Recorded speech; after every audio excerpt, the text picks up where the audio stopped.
सलाम, नमस्ते, सत श्री अकाल। मैं हूं रजा और आप देख रहे हैं रजाग्राफी की अंतरराष्ट्रीय प्राइम टाइम रिपोर्ट। एक वीडियो के अंदर दुनिया की तमाम बड़ी खबर आसान भाषा में आपके सामने। पाकिस्तान के प्रधानमंत्री सामने आए हैं, शहबाज शरीफ। लंबी चौड़ी उन्होंने स्पीच दी है, जिसको मैं आज सुनाना जरूरी नहीं समझता क्योंकि लंबी स्पीच है।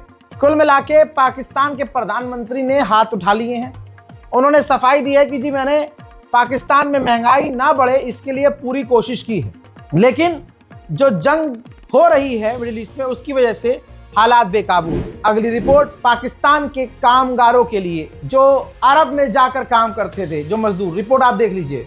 वो बेचारे अब पाकिस्तान से बाहर अरब जाकर काम नहीं कर पाएंगे, इस जंग की वजह से नहीं जा पा रहे हैं, जिसकी वजह से पाकिस्तान की आवाम को और ज्यादा दिक्कत हो रही है। तीसरी रिपोर्ट देखिए, लगभग $3 बिलियन, $3.5 बिलियन वैसे तो है, $3.5 बिलियन यूएई का जो कर्जा है, प्रेशर में आके पाकिस्तान राजी हो गया है कि हम चुकाएंगे। लेकिन इस चक्कर में पाकिस्तानियों का बेड़ा गर्क होने वाला है। कैसे? IMF का दबाव है कि भाई पेट्रोल महंगा करो, डीजल महंगा करो, खाना पानी महंगा करो, बिजली महंगी करो, ताकि आप कुछ अपनी गवर्नमेंट चला सको। तो ऐसे में बेचारे घुमा फिराकर फिर से पाकिस्तानियों की गर्दन पाकिस्तान की सरकार दबाने वाली। हजरात, अफगानिस्तान में पता नहीं क्या हो रहा है। पहले जलजला आया, फिर आप ये बाढ़ देख लीजिए। अफगानिस्तान के टोलो न्यूज एजेंसी के द्वारा पता चला कि काबुल रिवर, जो काबुल की नदी है, वो भाई ओवरफ्लो है और आसपास के मकान डूब चुके हैं। आपको हैरानी होगी, 77 लोग बेचारे अफगानिस्तान के मारे गए हैं। आम लोग 77 लोग मारे गए हैं और अभी सैकड़ों लापता है। वहीं नेपाल के नए प्रधानमंत्री का वीडियो बहुत वायरल हो रहा है, जिसके अंदर काठमांडू में एक मुस्लिम परिवार ने नेपाल के नए प्रधानमंत्री बलेन्द्र शाह को दावत पर बुलाया और प्रधानमंत्री बलेन्द्र शाह ने बहुत ही सादगी के साथ उस दस्तरखान पर पूरे परिवार के साथ खाना खाया। कोई दिखावा नहीं, कोई VIP कल्चर नहीं। पूरे परिवार में आप पहचान नहीं सकते कि कौन प्रधानमंत्री है। यह अदा नेपाल के प्रधानमंत्री की दुनिया को पसंद आ रही है। मेरे दोस्तों, रिसर्च किया गया तो पता चला कि पूरी दुनिया की सबसे बड़ी आर्मी बांग्लादेश की हो गई है। झटका लगा ना? मुझे भी लगा। ये देखिए, रिजर्व की, पैरामिलिट्री और एक्टिव, यानी जो फौज में फिलहाल लड़ रहे हैं और जो रिजर्व में रखे गए हैं और जो पैरामिलिट्री हैं, तीनों मिलाकर 6.8 मिलियन की सबसे बड़ी फौज बांग्लादेश की है। इसी तरह से दूसरे नंबर की फौज दुनिया की वियतनाम है, तीसरे नंबर की यूक्रेन में, और अल्हम्दुलिल्लाह इंडिया की चौथे नंबर पर दुनिया की सबसे बड़ी फौज है।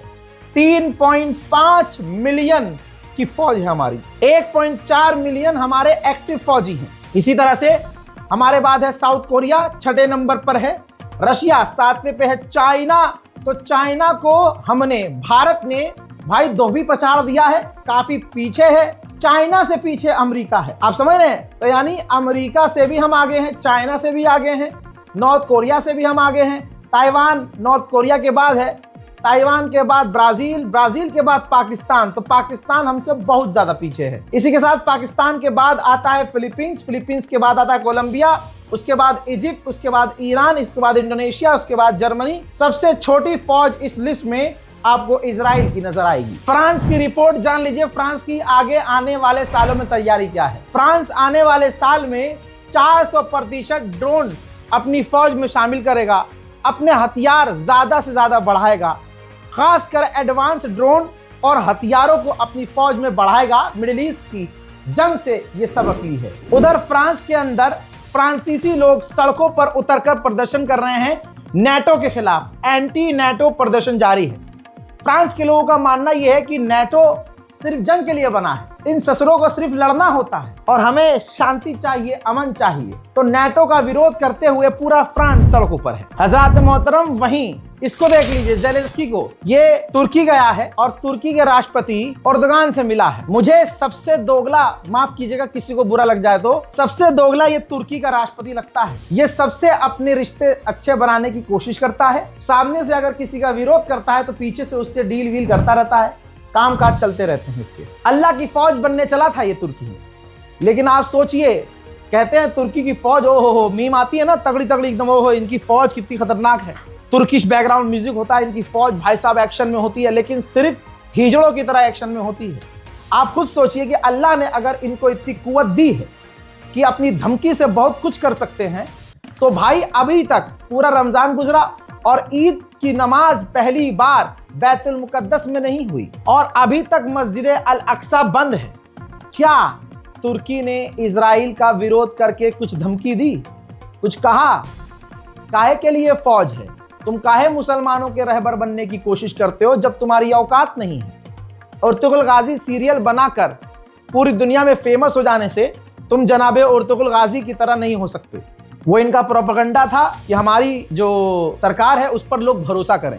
लोगों ने किया भी, लेकिन अब हकीकत सामने है। अब देखिए, यूक्रेन हमेशा मुस्लिम देशों के खिलाफ रहता है, लेकिन राष्ट्रपति ज़ेलेंस्की से मिल रहे हैं। मेरे दोस्तों, वहीं यूक्रेन का रूस के इलाकों पर बड़ा हमला हुआ है, ड्रोन हमला, और ड्रोन हिट भी हुआ है। देखिए, блядь, сука, я скипнул, там такая вспышка, просто пизда.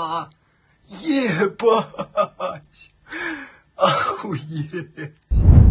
वहीं यूक्रेन पर पलटकर रशिया भी बमबारी कर रहा है यूक्रेन पर। देखिए,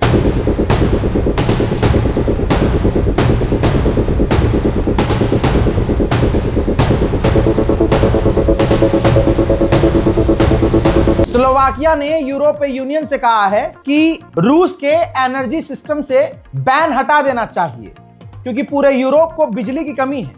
अगर पाबंदी हट जाएगी तो रशिया से हम बिजली खरीद सकेंगे। वहीं आपको बता दूं कि अमेरिका की डेलीगेशन यूक्रेन जाने वाली है और इसकी कोशिश यही होगी कि यूक्रेन और रशिया के बीच बात करवा के जंग खत्म करवाने की कोशिश की जाए। जंग एक तरफ, लेकिन दूसरी तरफ यूक्रेन रशिया से बिजली, तेल, ईंधन, इलेक्ट्रिसिटी, पता नहीं क्या क्या, बहुत सारी चीजें लेता है। अब यूक्रेन ने कहा कि अगर रशिया ने उन सबके दाम बढ़ाए तो रूस ने अपने कुछ लोगों का जो ग्रुप बनाया हुआ है बिजनेस करने के लिए, जिस ग्रुप में हम भी हैं, हम उस ग्रुप से बाहर हो जाएंगे। रशिया ने 2 महीने का अल्टीमेटम दिया है कि डोनबास के इलाके को छोड़ दो और यूक्रेन पीछे हट जाए। 2 महीने का अल्टीमेटम दिया है रूस ने यूक्रेन को। यूक्रेन ने डर जताया है कि इस बीच या इसके बाद, इस अल्टीमेटम के खत्म होने के बाद, रशिया हमारी इलेक्ट्रिसिटी और वाटर सप्लाई पर, वाटर प्लांट पर हमला कर सकता है। याक 52 नाम का एक फाइटर जेट यूक्रेन इस्तेमाल करता है। अपने याक 52 फाइटर जेट से रूस के एक ड्रोन को समुद्र के अंदर मार गिराया है, मतलब ऊपर मारा, समुद्र में गिरा। देखिए, Ребята, смотрите, в прямом эфире. Просто идет сбитие дрона. Самолетик летит. О, пошло. Он его догнать не может. Его сбили, он падает. Да, вон падает. Сбили. На.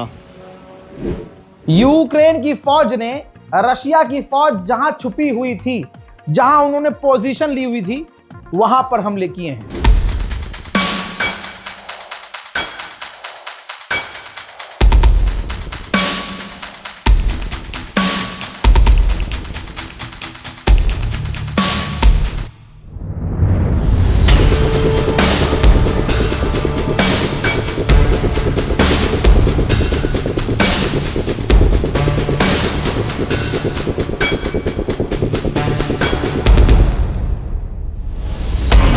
यूक्रेन की जगह है मारियोपोल, जहां पर रशिया का कब्जा है।